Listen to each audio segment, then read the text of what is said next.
तो guys, old man quill के पिछले एपिसोड में आपने देखा guardians of Galaxy old man quill को एक आखिरी मिशन के लिए तैयार करते हैं और पीटर क्विल को बदले का मौका भी मिल जाता है। ये लोग अर्थ पे पहुंच जाते हैं और यहाँ पे इनको एक पवित्र चीज हासिल करनी है ताकि ये लोग यूनिवर्सल चर्च ऑफ ट्रूथ को रोक सकें। और जैसा कि आप जानते हैं कि अर्थ की तो पहले से ही बैंड बजी हुई है। अब वेस्टलैंड्स के ऊपर डॉक्टर डूम राज करता है।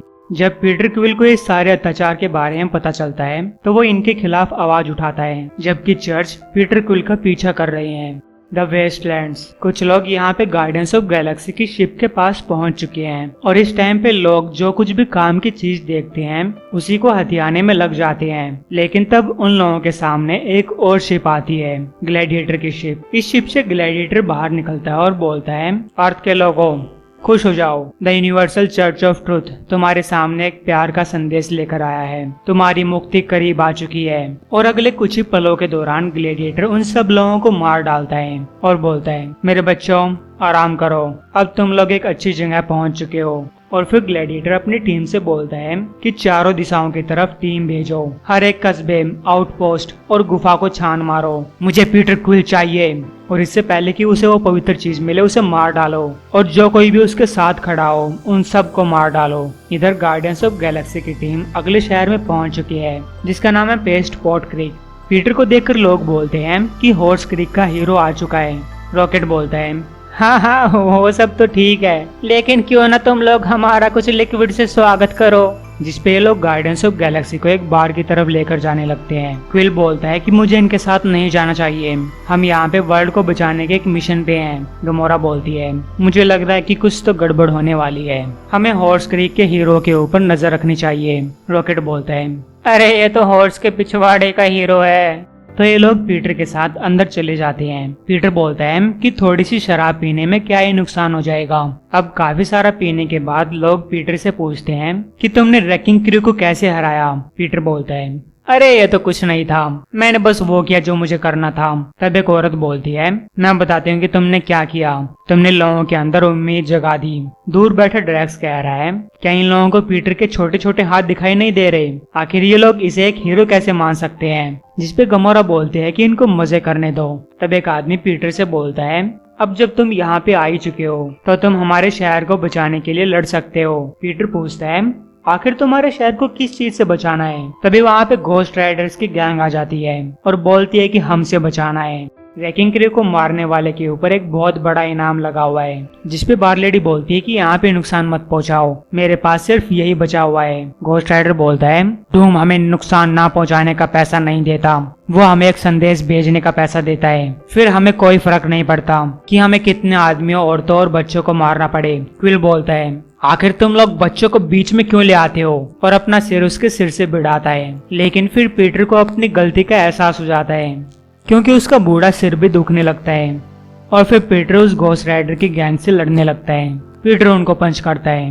वो लोग पीटर को अपनी बेल से मारते हैं, जिससे पीटर गार्डियंस ऑफ गैलेक्सी की टीम के पास आकर गिरता है और इनसे बोलता है, मदद के लिए शुक्रिया। रॉकेट बोलता है, तुम्हारे लिए सही है, कम से कम तुम्हें ये तो याद आ जाएगा कि एक पंच कैसे मारते हैं। और ये बात मेरे लिए भी अच्छी है कि मैं तुम्हें पिटता हुआ देख रहा हूँ। गमोरा बोलती है, मुझे लगता है कि स्टार लॉर्ड इनसे निपट सकता है, भले ही पीटर क्विल इनसे ना निपट सकता हो। पीटर बोलता है, अगर मेरी बैंड बच गई तो? गमोरा बोलती है, तब तुम और यहाँ पे मौजूद सब लोग बुरी मौत मारे जाएंगे और शायद ड्रैक्स मुझे इस कहानी को सुनाने के लिए जिंदा ना बच पाए। अब पीटर एक कुर्सी उठाता है और उस गैंग की तरफ बढ़ने लगता है, लेकिन वो लोग बड़ी आसानी से पीटर की कुर्सी को तोड़ देते हैं। हालांकि पीटर के पास एक लकड़ी का टुकड़ा बच जाता है, जिससे वो एक घोस्ट राइडर लेडी के ऊपर अटैक करता है और फिर दूसरे आदमी के पेट में उस लकड़ी को घुसा देता है। वो आदमी बोलता है, अब मैं तुम्हें नहीं छोड़ने वाला, तुम तो गए बेटा, और फिर मैं अपना गुस्सा यहाँ पे मौजूद सबके ऊपर निकालूंगा।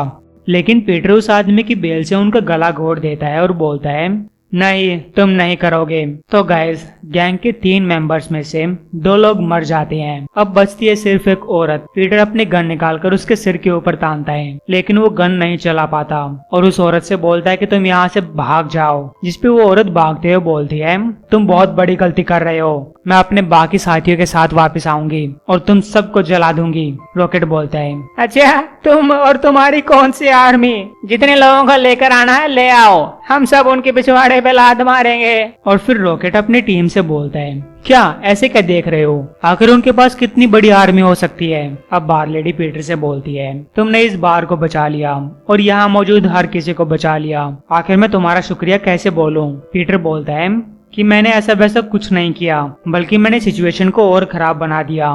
बार लेडी बोलती है, तुमने कुछ तो किया और ऐसा वैसा यहाँ पे कई सालों में नहीं हुआ है। मेरे पास तुम्हारा शुक्रिया करने के लिए सिर्फ एक तोहफा है। ये गन मेरी फैमिली में तब से है जब मेरे दादा के दादा के दादा के दादा के दादा के पापा इसे यूज किया करते थे। द टू गन किड, लोग उसे यही नाम से बुलाते थे, लेकिन मेरे पास उसकी सिर्फ एक ही गन है। दूसरी सालों पहले खो गई थी और शायद किस्मत ने इस बंदूक को मेरे पास इसलिए रखा ताकि मैं इसे तुम्हें दे सकूं।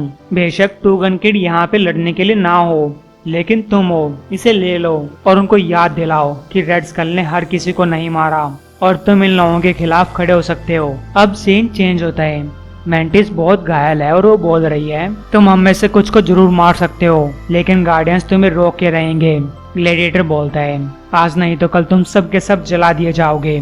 लेकिन तभी पीटर का सपना टूट जाता है। वो चिल्लाते हुए जागता है और खड़ा होकर गमोरा के पास जाता है। गमोरा बोलती है, तुम्हें रेस्ट करना चाहिए, सुबह होने के बाद हम बैक्स्टर बिल्डिंग की तरफ बढ़ेंगे। पीटर पूछता है, क्या तुम कभी सोती भी हो? गमोरा बोलती है, नहीं, तुम मेरे पास छोटी मोटी बात करने के लिए नहीं आए हो, बताओ क्या बात है। पीटर पूछता है, तुम मेरे पास क्यों आई थी, और खासकर तब जब मैंने 50 साल पहले गार्डियंस ऑफ गैलेक्सी की टीम को छोड़ दिया था। मैंने तुम्हें छोड़ दिया था। गमोरा बोलती है, तुम इस प्लेनेट की उम्मीद हो, शायद इस पूरे यूनिवर्स की उम्मीद हो, और ये बात तुमसे और मुझसे बड़ी है। पीटर बोलता है, पिछली बार जिन लोगों ने मेरे ऊपर यकीन किया था उनके साथ कुछ अच्छा नहीं हुआ। रॉकेट सही कह रहा है, मैं एक दूसरा चांस डिजर्व नहीं करता।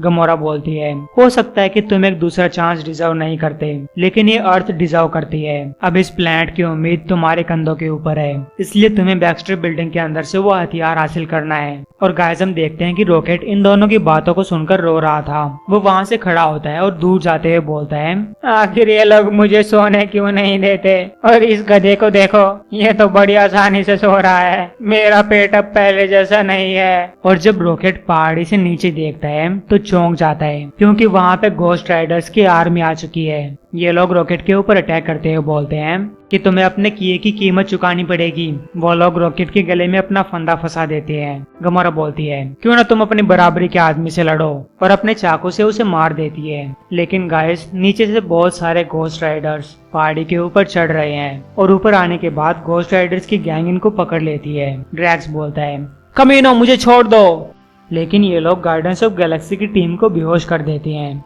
अब वो औरत पूछती है कि तुमने इस चूतिए को मारा क्यों नहीं, जिसपे उनका मुखिया बोलता है कि इसके ऊपर एक इनाम है, कुछ लोग इसे जिंदा चाहते हैं, या फिर तब तक के लिए जिंदा चाहते हैं जब तक ये आदमी उनके शो में शामिल ना हो जाए। अगले सीन में पीटर गार्डियंस ऑफ गैलेक्सी और बाकी कुछ और लोगों के साथ एक प्रिजन सेल के अंदर सो रहा होता है। बाहर लोग चिल्ला रहे हैं, हीरोज को मार दो, हीरोज को मार दो। पीटर जागता है और पूछता है, यहाँ पे क्या चल रहा है? रॉकेट बोलता है, क्या भीड़ की वजह से तुम्हारी नींद खराब हो गई? गमोरा बोलती है, लगता है कि घोस्ट राइडर्स ने हमें किसी और को बेच दिया। तब वहाँ पे मौजूद नकली हीरोज बोलते हैं, ओ गॉड हम सब मरने वाले हैं। ड्रैक्स बोलता है, पहले जब मैं सुपर हीरोज के साथ टीम अप किया करता था तब तो वो लोग ऐसा नहीं बोला करते थे। अभी अंधेरे के अंदर से एक और कैदी बोलती है, यहाँ पे कैजेट अमेरिका सही कह रहा है, तुम सब लोग मरने वाले हो। यहाँ पे हीरोज के साथ ऐसा ही होता है, और उन सब लोगों के साथ ऐसा होता है जो कि इंचार्ज के खिलाफ जाने की कोशिश करता है। फिल पूछता है कि तुम कौन हो? वो औरत बोलती है, मैं वो हूँ जो तुम जैसे के साथ बात करके अपना टाइम वेस्ट नहीं करना चाहती। तब एक गार्ड बोलता है, अपनी एनर्जी बचा के रखो, बाद में चिल्लाने में काम आएगी। तब स्पाइडर वुमन अंधेरे से बाहर आती है और बोलती है, तब तो मुझे लगता है कि हमें शुरू हो जाना चाहिए। और गाइस ये वो स्पाइडर वुमन नहीं है जिसे आप मेन यूनिवर्स में जानते हैं, ये है होकाई की बेटी। और ये लोग इस टाइम पे मौजूद हैं फिस्क लेक सिटी के अंदर, जहाँ पे इन सब कैदियों को एक अरीना के अंदर लाया जाता है, जैसे कि आपने प्लैनेट हल्क कॉमिक के अंदर देखा होगा। कैजेट अमेरिका बोलता है, शायद अगर हम मिलकर लड़े तो हम जीत सकते हैं। स्पाइडर वुमन बोलती है, क्या तुम मजाक कर रहे हो?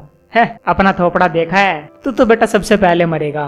पीटर उससे पूछता है, तुम्हें ये देखकर सरप्राइज नहीं हो रहा? स्पाइडर वुमन बोलती है, ये तो मेरा रोज का है, लेकिन इससे पहले कि डॉक्टर डूम ने अपने लैब डॉग्स को यहाँ भेजा, मैं एक ऊंची सीट के ऊपर बैठा करती थी जहाँ पे अब टास्क मास्टर बैठता है। टास्क मास्टर स्पाइडर वुमन से बोलता है, एशली बार्टन, तुम इन बेचारे लोगों के साथ यहाँ पे मरने कैसे आ गई? तुम्हें डॉक्टर डूम के सामने अपने घुटने टिकाकर दया की भीख मांग लेनी चाहिए थी। तो चलो खेल शुरू किया जाए। तो गाइस, अंदर से बाहर आता है फिंग फैंग फूम। रॉकेट बोलता है, क्या ये फिंग फैंग फूम है? अगर ऐसा है तो हम सबकी लग चुकी है।